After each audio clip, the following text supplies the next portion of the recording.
ஒவ்வொரு தடவை உங்க சிச்சுவேஷனுக்கு நீங்க அடுத்தவங்கள ப்ளேம் பண்ணும்போதும், அடுத்தது என்ன நடக்க போகுதுங்கிற கண்ட்ரோல கிட்டத்தட்ட அவங்க கிட்டயே குடுத்துடுறீங்க. இத பத்தின ஒரு பழைய ஜென் ஸ்டோரி இருக்குது. இதுல என்னன்னா, டான்சான் அப்படிங்கிற ஒரு இளந்துறவி மாங்க் கோவம் அப்புறம் டிஸ்ட்ராக்ஷன்ஸ்னால ரொம்ப கஷ்டப்படுறான். ஸோ அவனோட மாஸ்டர் என்ன சொல்றாங்க, ரொம்ப பீஸ்ஃபுல்லான ஒரு பிளேஸ்ல போயிட்டு மெடிடேஷன் பண்ணி பிராக்டிஸ் பண்ணு அப்படின்னு சொல்றாங்க. ஒரு நாள் அவன் என்ன பண்றான், ஒரு சின்ன படக எடுத்துட்டு ஒரு காமான ஒரு லேக்குக்கு போயிட்டு, அதுக்கு நடுவுல அத நிறுத்திட்டு, கண்ணெல்லாம் க்ளோஸ் பண்ணிட்டு, மெடிடேஷன் பண்றதுக்கு ஆரம்பிக்கிறான். கொஞ்ச நேரத்துக்கு அது ரொம்ப பீஸ்ஃபுல்லா போயிட்டு இருக்கு. அப்புறம் திடீர்னு வேற ஒரு போட்டு அவன் போட்ல கிராஷ் ஆயி, அவனோட மெடிடேஷன் டிஸ்டர்ப் ஆகுது.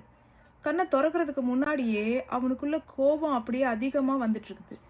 யாரு இப்படி கேர்லெஸ்ஸா பண்ணுவாங்க? இவ்ளோ பெரிய ஒரு லேக் இருக்கும்போது, என்னோட போட் மேல தான் வந்து இடிக்கணுமா? அப்படின்னு அவனுக்கு ரொம்ப கோவம் வருது. ஸோ இடிச்சவங்கள திட்டணுங்கிற ஒரு எண்ணத்தோட கண்ண அவன் அப்படியே தொறக்குறான். தொறந்து பார்க்கும்போது தான் தெரியுது, அந்த இடிச்ச போட்டு எம்ப்டியா இருக்கு. அதுல யாருமே இல்ல. அத சரியா கட்டாததுனால காத்துல அடிச்சுட்டு வந்திருக்கு அப்படின்னு. அந்த மொமெண்ட்ல அவனோட கோவம் கரைஞ்சு போயிடுது. அவன் மெடிடேஷன் டிஸ்டர்ப் ஆகலன்னு கிடையாது. ப்ளேம் பண்ணதுக்கு யாரும் இல்ல அப்படிங்கிறதுனால. இந்த இடத்துல டான்சான் புரிஞ்சுக்காத விஷயம் என்ன அப்படின்னா, அந்த இன்னொரு போட்ல வேற ஒரு துறவி இருந்திருந்தாலுமே கூட, ஜஸ்ட் லைக் நம்ம டான்சான் கண்ண மூடிட்டு சுத்தி என்ன நடக்குதுன்னு பார்க்காம இருந்தத போலவே, அவங்களுக்கும் ஒரு ரீசன் இருக்கதுக்கு வாய்ப்பு இருக்கு அப்படிங்கிறது. இதே போல நெறைய சிச்சுவேஷன்ஸ நம்ம லைஃப்ல பார்க்கறது உண்டு. டான்சான போலவே நம்மளுக்கு வெளியில நம்மள சுத்தி என்ன நடக்குது அப்படிங்கிறதுல தான் நம்ம ஃபோக்கஸ வச்சுட்டு இருக்கோம். யாரு இத பண்ணது? யாரு என்னைய கஷ்டப்படுத்துனது? நான் இந்த மாரி ஹர்ட்டா ஃபீல் பண்றதுக்கு காரணம் யாருன்னு நம்மள வெளியிலேயே நம்ம ஃபோக்கஸ் பண்ணிட்டு இருக்கிறோம்.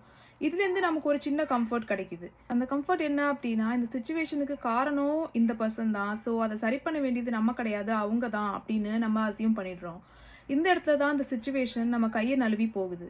ஏன்னா, நம்ப இந்த ப்ராப்ளம காஸ் பண்ணது யாருன்னோ, அத அத பத்தின ரியாக்ஷன்ஸையும் நம்ம குடுத்துட்டு இருக்கும்போது, அந்த ப்ராப்ளமான சிச்சுவேஷன்லேருந்து எவ்ளோ பெஸ்ட்டா வெளிய வர முடியும்னோ, அடுத்த டைம் அத வராம நம்ம எப்படி பார்த்துக்க முடியும்னோ, நம்ம எஃபர்ட்ட போடுறத விட்டுடுறோம். பொதுவா இதுல நம்ம பார்க்க தவறுற விஷயம் என்ன அப்படின்னு பார்த்தோம்னா, நடந்த விஷயத்த நம்மளால மாத்த முடியாம இருக்கலாம். ஆனா, இதுக்கப்புறம் நடக்க போற எல்லாத்துலயுமே உங்களோட பவர் இருக்குது அப்படிங்கிறது தான்.